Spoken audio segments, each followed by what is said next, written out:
సరసలే వలచి నీకాహ్వాన పత్రం పంపిన నిన్ను నిలబెడుతున్న పేరును నిలబెడుతున్న పేరును నిలుపుకుంటే మంచిది. తీపి మాటున ఉన్న చేదును తెలుసుకుంటే మంచిది.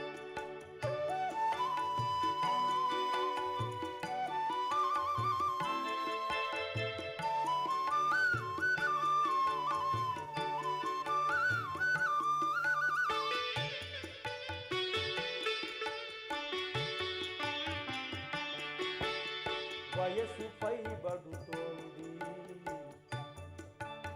వయసుపై బడుతోంది రక్తికి స్వస్తి.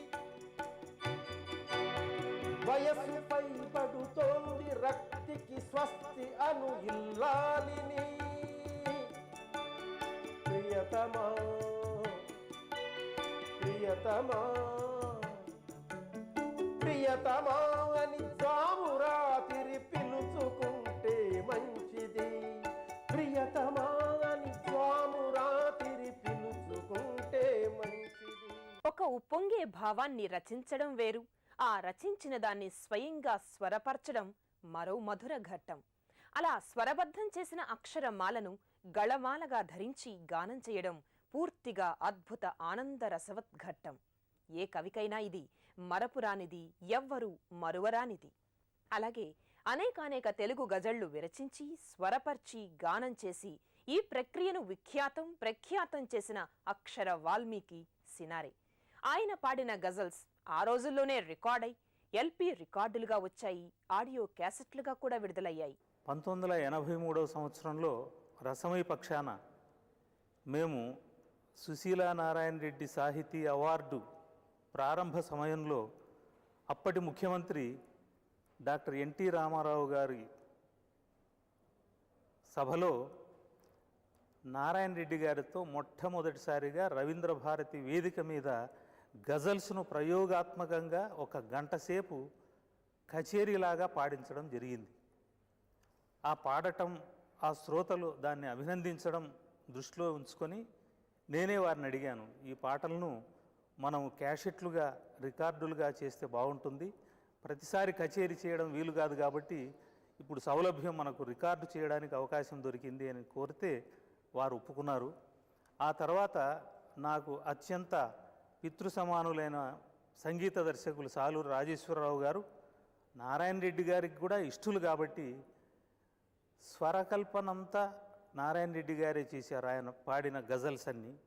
కానీ వాటికి ఇంటర్లూడ్సు, ఆ మధ్యలో సంగీతము, రికార్డింగు అన్నీ సాలూరు రాజేశ్వరరావు గారు దగ్గరుండి అన్ని రికార్డు చేయించారు. దాన్ని అప్పట్లో సి రికార్డ్స్ కంపెనీకి ఇచ్చి దాన్ని డిస్ట్రిబ్యూషన్కి ఇచ్చాము. ఆ తర్వాత అది ఎల్పి రికార్డుగా కూడా వచ్చింది. తర్వాత ఆ క్యాసెట్లు అప్పట్లో చాలా సంచలనం సృష్టించాయి. సినారె ప్రభావంతో తెలుగు గజళ్ల గానంలో అనేక మంది ఆయనకు ప్రముఖ శిష్యులయ్యారు. తమ గానంతో గురువుగారి గీతాలను ప్రపంచ ప్రఖ్యాతి గావిస్తున్నారు. ఎదురుగా క్షీర సముద్రాలున్నాయి, హృదయానికి దాహం దాహం, కరిగే తొలకరి మేఘాలున్నాయి, కరిగే తొలకరి మేఘాలున్నాయి, గగనానికి దాహం. గజల్ శ్రీనివాస్ అని ఇప్పుడు ప్రసిద్ధుడైన గజల్ గాయకుడు నా గజళ్లను మొదటి దశలో నా గజళ్లను మాత్రమే తీసుకొని కొంత నేను పాడే పద్ధతిని అవలంబించి తర్వాత దాంట్లో మెరుగులు దిద్దుకొని తన స్వీయ కంఠాన్ని, తన శైలిని జతపరిచి చాలా అద్భుతంగా గానం చేశాడు. కంజీరా పట్టుకొని కంజీరాను వాయిస్తూ గజల్ పాడడం అనే ఒక కొత్త సంప్రదాయానికి అతను ఒరవడి దిద్దాడు. దీని బాగా ప్రాచుర్యం వహించింది. మామూలుగా గజల్ అనగానే, గానం అనగానే ఓ హార్మోనియం, వయలిన్స్, తబలా, డోలక్ ఈ పద్ధతిలో అన్నీ ఉండాలి. ఇవేమీ లేకుండా కేవలం కంజీరా లయ ప్రధానంగా ఆ లయ మాత్రమే తీసుకొని భావయుక్తంగా పాడి బాగా పేరు తెచ్చాడు. 1992-93లో గురువుగారు వైజాగ్లో ప్రత్యేకంగా నా కార్యక్రమానికి వచ్చి నా గజళ్ళు విని ఎంతో సంతోషపడి వేదిక మీదకి వచ్చి నన్ను ఆలింగనం చేసుకుని, శ్రీనివాస్ చాలా గొప్పగా పాడుతున్నాడు, చాలా గొప్ప వర్ణన చేశారు ఆ రోజు ఆయన. కరుణశ్రీ రాసినటువంటి పుష్ప విలాపాన్ని ఘంటసాల పాడితే ఎంత పేరొచ్చిందో, నా గజళ్ళకి గజల్ శ్రీనివాస్ పాడిన తర్వాత అంత పేరొచ్చింది అన్నారు ఆయన. నేను చాలా సంతోషపడ్డాను. నేను నా జీవితంలో that is the highest achievement in my life. Ghazal Srinivas పాడిన నా గజల్స్ పాడడం వల్ల నాకు గజల్ రచయితగా నాకు రెండింతలు మూడింతలు నాకు ప్రాచుర్యం లభించింది. చాలామంది మీకు వచ్చిన గొప్ప అవార్డు ఏమిటి అని అడుగుతుంటారు నన్ను. మహాకవి, జ్ఞానపీఠ అవార్డు గ్రహీత డాక్టర్ సి నారాయణ రెడ్డి గారు యొక్క మానసపుత్రుడు అని పిలిపించుకోవడమే, వారి చేత ఆ ఫీల్ నేను పొందగలగడమే నా జీవితంలో హైయెస్ట్ అచీవ్మెంట్ అని నేను ఫీల్ అవుతాను. వేల ప్రాణాలను హరించి విసుగేసిందేమో, వేల ప్రాణాలను హరించి విసుగేసిందేమో,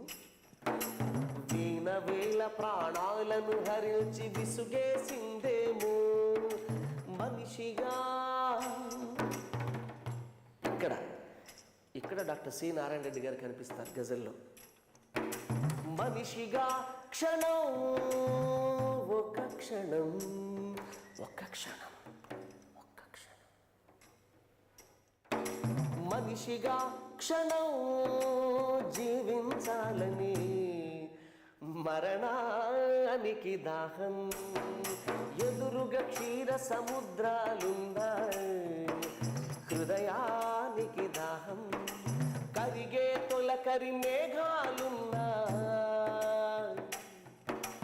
గగనానికి దాహం, ఎదురుగా క్షీర సముద్రాలున్నా.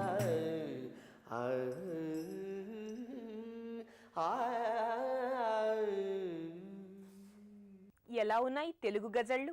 జుంటి తేనెను చప్పరించినట్టుగా, చెరకు గడను కొరికినట్టుగా, గండ చక్కెరను నమిలి మింగినట్టుగా.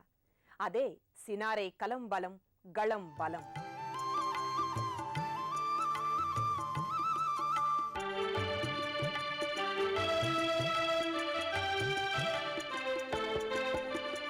ఎన్ని చూపులో తన చుట్టుగా భ్రమిస్తూనే ఉన్నా, ఎన్ని చూపులో తన చుట్టుగా భ్రమిస్తూనే ఉన్నా, అనువైన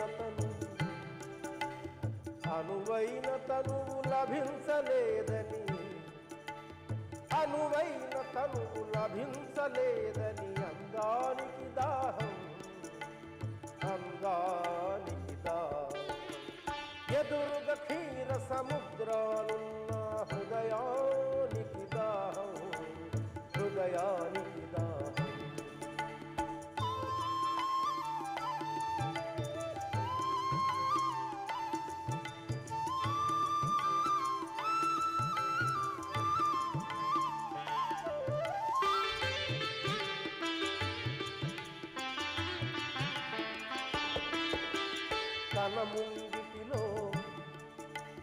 తన ముంగిటిలో వెలకందని సౌందర్య రాసులున్నా, తన ముంగిటిలో వెలకందని సౌందర్య రాసులున్నా, ఊహా ప్రేయసి,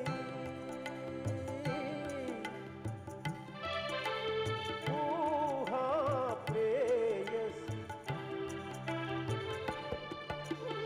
ఊహా ప్రేయసి కనపడదేమని దేహానికి దాహం, దేహానికి దాహం, ఎదురుగా క్షీర సముద్రాలున్న హృదయానికి దాహం.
స్వాగతం. సహృదయ ప్రేక్షక లోకానికి, సినారే సినిమా వైభవానికి సుస్వాగతం. సినారే అనే కళానికి ప్రధానంగా 2 పార్శ్వాలు. ఒకటి సాహితీ వైభవం, రెండోది సినీ సాహితీ వైభవం. నేటి నుండి కొన్ని ఎపిసోడ్ల వరకు సినారే సువిశాల సినీ వినీలాకాశంలో పగలే వెన్నెల కురిపించే కొన్ని మేలిమి తారకల్ని చూద్దాం. సినారే స్వర్ణ లేఖిని నుండి దాదాపు 3000 పాటల వరకు విరచించారు. వాటిలో హృదయాలను రాగరంజితం చేస్తూ కలకూచితాల్లా నేటికీ పలవరిస్తూ పలకరిస్తున్న కొన్ని స్వర్ణ కమలాల్ని స్పర్శిద్దాం, మనసారా స్మరిద్దాం.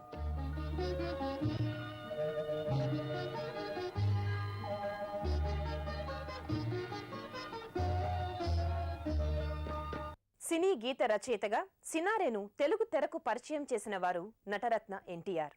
స్వీయ దర్శకత్వంలో నిర్మాతగా నిర్మించిన చిత్రం గులే బకావళి కథ.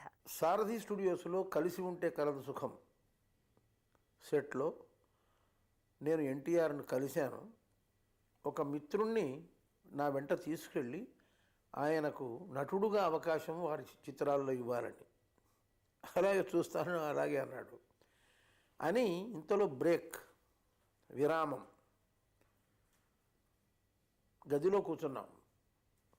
అంటే నా గురించి విశ్వనాథ నాయుడు అనే నా కావ్యం గుమ్మడి గారికి నేను అంకితం చేసింది ఆయన చదవడం, నా గురించిన ఒక అవగాహన ఆయనకు ఏర్పడింది కవిగా.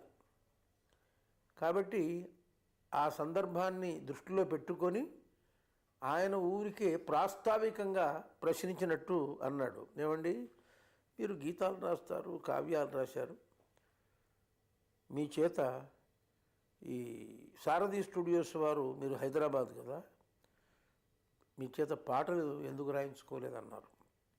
అంటే అప్పుడు నేను